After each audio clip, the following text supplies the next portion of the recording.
warahmatullahi wabarakatuh. Alhamdulillahirabbil alamin. Wassalatu wassalamu ala asyrafil mursalin Sayyidina Muhammadin wa ala alihi wa ashabihi ajmain, amma ba'du. Wa qala Allah ta'ala fil Qur'anil Karim, a'udzu billahi minasy syaithanir rajim. Bismillahirrahmanirrahim. Syahrul Ramadan alladzi unzila fihil Qur'an hudan lin-nasi wa bayyinatin minal huda wal furqan. Shadaqallahul azim. Ma'asyiral muslimin rahimakumullah. Jamaah sholat Isya dan Tarawih pada malam yang ke-6 puasa tahun 1444 Hijriah,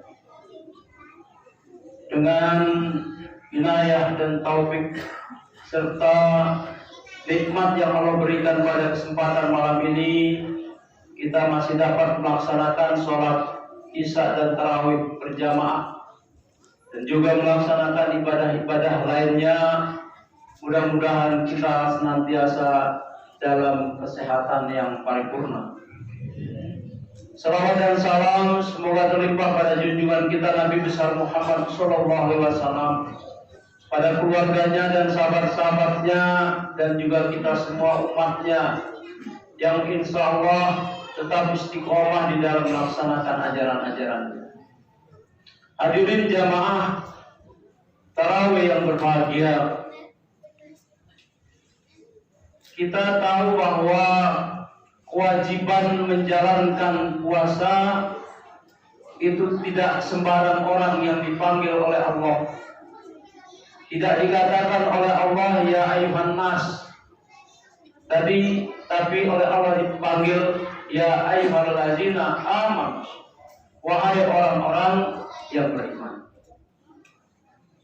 Artinya begitu tinggi nilai puasa, begitu agungnya puasa, sehingga hanya orang-orang yang beriman saja yang bisa bersinergi, yang mampu menyatu di dalam rangka untuk menegakkan, untuk melaksanakan puasa selama 1 bulan.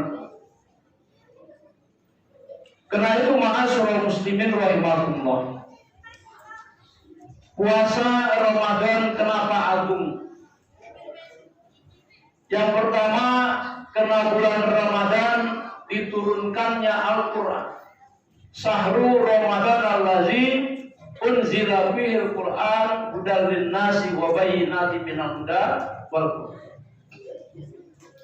Jadi karena turunnya Al-Quran, itulah yang menjadikan Ramadan menjadi agung, yang menjadikan Ramadan begitu mulia, sehingga apa-apa yang kita laksanakan, ibadah-ibadah yang kita laksanakan selama bulan Ramadan, maka puasa atau hal-hal yang sunnah menjadi wajib nilainya, dan yang wajib Allah ganjar dengan 70 kali lipat, bahkan sampai tidak terhingga.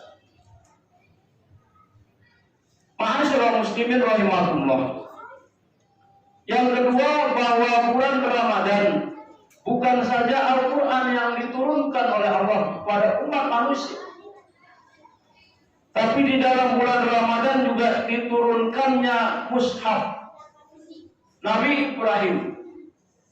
Pada tanggal 1 Ramadan turun mushaf untuk Nabi Ibrahim. Juga demikian pada Nabi Musa menerima Taurat pada bulan Ramadan. Kapan? Tanggal 6 bulan Ramadan. Demikian juga Nabi Daud menerima Zabur juga pada bulan Ramadan, tanggal 12 Ramadan. Demikian juga Nabi Isa juga menerima Injil pada tanggal 18 Ramadan. Dan Al-Quran menurut ijma ulama tanggal 17 Ramadan. Jadi dalam bulan Ramadan itulah Allah menurunkan perintah-perintah kepada nabi-nabi. Bukan saja kepada Nabi Muhammad, tapi juga kepada Nabiullah Ibrahim, pada Nabi Musa, pada Nabi Isa, pada Nabi Daud, dan selanjutnya. Nah, karena itu ma'asyiral muslimin, sangatlah sayang kalau bulan yang demikian agung tidak kita manfaatkan momen itu dengan baik. Rugi kata Rasulullah. Karena itu ma'asyiral muslimin, para nabi-nabi yang telah menerima itu juga menjadi orang-orang yang besar dalam sejarah. Kenapa besar? Mereka bukan saja cuma diturunkan perintah untuk menjadi rasul, tapi juga melaksanakan perintah itu dengan perjuangan-perjuangan. Nabiullah Ibrahim berjuang melawan kekuasaan Namrud, ya, sehingga kita dengar dan kita baca di dalam Al-Quran, Nabi Ibrahim dibakar oleh Raja Namrud. Demikian juga Nabi Isa, Nabi Musa, bagaimana perjuangannya untuk menegakkan agama di tengah-tengah umatnya waktu itu dengan kekuasaan Fir'aun yang demikian hebat. Sampai-sampai Nabi Musa dikejar sampai dengan Laut Merah. Alhamdulillah Bapak dan Ibu sekalian, saya pernah ke sana tuh, Laut Merah. Masih ada yang namanya sumur-sumur bekas. Murid-muridnya Nabi Musa di pinggir-pinggir Laut Merah. Ya, perjalanan dari Mesir ke Laut Merah kalau sekarang ditempuh dengan kendaraan itu sekitar 7 jam. Bagaimana waktu itu dengan kuda atau unta? Demikian juga ma'asyiral muslimin rahimahullah, perjuangan Nabi Isa. Ya. Sehingga Nabi Isa katanya disalib, tapi menurut Al-Quran tidak. Orang yang diseumpamakan Nabi Isa lah yang disalib. Dan juga Nabi Daud dalam rangka memperjuangkan agamanya itu melawan raja-raja yang ada ketika itu. Begitu hebatnya ma'asyiral muslimin, nabi-nabi yang diutus oleh Allah di dalam rangka perjuangan menegakkan agama tauhid. Cara ini dapat kita menyimak rekaman sejarah dari sebuah revolusi yang paling cemerlang dan sukses dalam sejarah 4 manusia. Ya, Nabi Ibrahim yang dikenal sebagai bapak para nabi, juga Nabi Musa, Nabi Isa, Nabi Daud, dan juga Nabi Muhammad SAW merupakan suatu perjuangan yang demikian hebat. Nah, dengan itu ma'asyiral muslimin rahimahumullah, apa kuncinya untuk semua itu ma'asyiral muslimin rahimahumullah? Adalah tentunya iman yang mendasar di dalam kehidupan dirinya sebagai manusia yang agung. Karena itu ketika kita ingin menjadi orang yang hebat, ketika kita mampu untuk melawan kekuasaan dan kezaliman di tengah kita, maka harus didasari oleh iman. Yang kedua apa ma'asyiral muslimin? Adalah keikhlasan di dalam melaksanakan perjuangan itu. Ya, keikhlasan. Sebab kunci diterimanya suatu ibadah oleh Allah adalah dengan ikhlas. Nanti ma'asyiral muslimin rahimahumullah, pada akhir di padang mahsyar, pada saat berhadapan dengan Allah, ada 3 golongan yang diperiksa pada awalnya. Yang pertama adalah ma'asyiral muslimin, orang yang mati syahid. Ditanya oleh Allah, kenapa kamu mati syahid? Karena aku berjuang ya Allah untuk membela agamamu. Kata Allah, bohong kamu. Kamu mati syahid bukan karena aku. Kamu mati syahid bukan karena untukku. Tapi kamu mati syahid supaya kamu dianggap orang syuhada. Dan itu kamu sudah dapatkan. Karena itu diperintahkan pada malaikat untuk menyeret orang. Jadi kuncinya adalah ikhlas. Yang kedua, ma'asyiral muslimin, orang yang ulama, orang yang hafal Al-Quran, orang yang baca Quran. Ditanya oleh Allah, kenapa kamu menjadi orang ulama? Kamu menjadi demikian? Karena aku memperjuangkan dan ingin menyebarkan agamamu. Tidak, bohong kamu. Kata Allah, kamu melakukan itu semua hanya untuk mendapatkan uang, hanya untuk mendapatkan pujian dan lain sebagainya. Karena itu dipanggil malaikat untuk menyeretnya ke dalam neraka jahanam. Yang ketiga, ma'asyiral muslimin, adalah orang yang dermawan, orang yang punya duit, sehingga diperlihatkanlah surga untuknya karena kedermawanannya. Tapi ketika ditanya apa yang menyebabkan kamu dermawan, aku hanya untuk melaksanakan ajaranmu, perintah. Kata Allah, tidak. Kamu bukan untukku.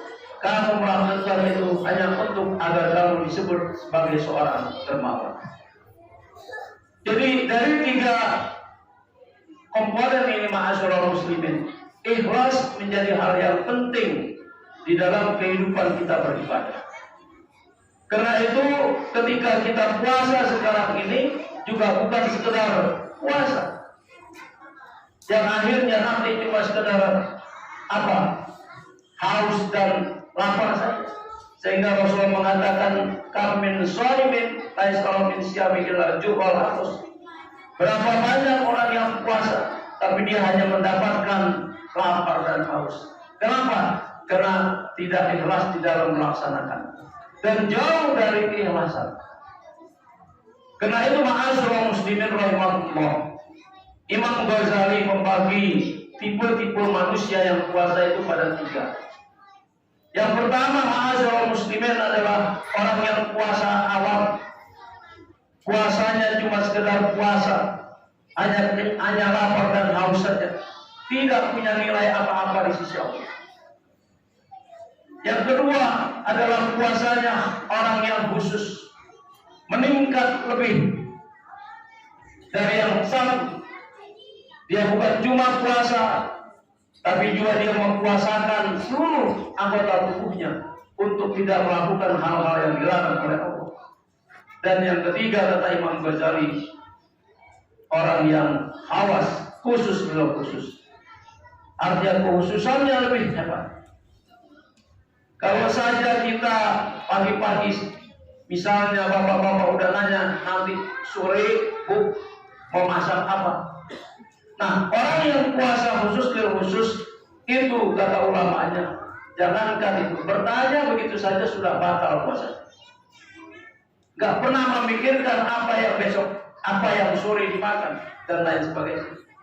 Apalagi penumpuk-numpuk makan. Sementara kita ini kan banyak puasanya puasa balas dendam, ya, makanan banyak, kolak banyak dan lain sebagainya, sehingga ketika mau tarawih perut kekenyangan. Nah, inilah, mudah-mudahan kita puasanya jangankan yang ketiga, yang kedua aja udah sangat baik. Nah, karena itu yang akhir, ma'asyiral muslimin rahimahullah, karena pada malam ini adalah malam yang demikian, malam yang diturunkan Al-Quran. Saya menghimbau diri saya dan juga jamaah, marilah kita banyak-banyak membaca Al-Quran. Kalau saja Imam Syafi'i, seorang imam yang besar, mampu menamatkan baca Al-Quran 60 kali di dalam bulan Ramadan. Bayangkan, 60 kali di dalam bulan Ramadan, berarti satu hari 2 kali. Kita jangankan 60 kali, 2 kali saja dalam satu bulan kita tamat, itu sudah sangat baik. Bagaimana caranya? Ustaz? Gampang. Setiap habis sholat, habis subuh kita baca Al-Quran 1 juz. Habis zuhur kita baca lagi Al-Quran 1 juz. Habis asar kita baca lagi Al-Quran 1 juz. Jadi kalau seandainya 3 juz aja dalam 1 hari kita membaca, itu sudah bisa menamatkan, ya, bisa dua kali di dalam. Karena dengan membaca Al-Quran menjadi teman kita nanti ketika kita sendirian dikubur. Ya. Fatimah binti Muhammad itu ketika Rasulullah ceritakan bagaimana siksa kubur, nangis dan takut. Kata Fatimah, aku nggak bisa membayangkan bagaimana di alam kubur. Kalau di alam akhirat rame-rame, ya, di alam akhirat rame-rame, walaupun 40 tahun alam akhirat, yang 1 hari akhirat itu 1000 tahun. Jadi 40 kali 1000 berapa, Pak? Di alam akhirat kita matahari sejengkal, sehasta. Yang namanya basah kita tergantung ibadah dan amal kita. Ada yang basah seluruh badannya, ada yang basah cuma kuping, ada yang basah sedada dan lain sebagainya. Nah, di kubur itu kita sendirian. Karena itu ketika kita banyak membaca Al-Quran, kita banyak berteman dengan Al-Quran, maka Al-Quran nanti menjadi teman kita. Ya, akulah yang menjagamu, akulah yang membelamu, kata Al-Quran. Karena matamu ngantuk kenamu. Begitu juga puasa akan memberi syafaat. Jadi syafaat ada 2 syafaat selain syafaat Nabi, syafaat Al-Quran dan syafaat puasa. Karena itu Bapak dan Ibu sekalian, marilah kita banyak di dalam bulan puasa ini banyak-banyak membaca Al-Quran. Mudah-mudahan dengan harapan dan doa, dan kita minta supaya kita nanti di kubur kita ditemani oleh Al-Quran. Demikianlah Bapak dan Ibu sekalian yang dapat saya sampaikan pada kesempatan ini. Mudah-mudahan bermanfaat untuk kita. Subhanallahumma wa bihamdika, asyhadu an la ilaha illa anta, astaghfiruka wa atubu ilaik. Wassalamualaikum warahmatullahi wabarakatuh.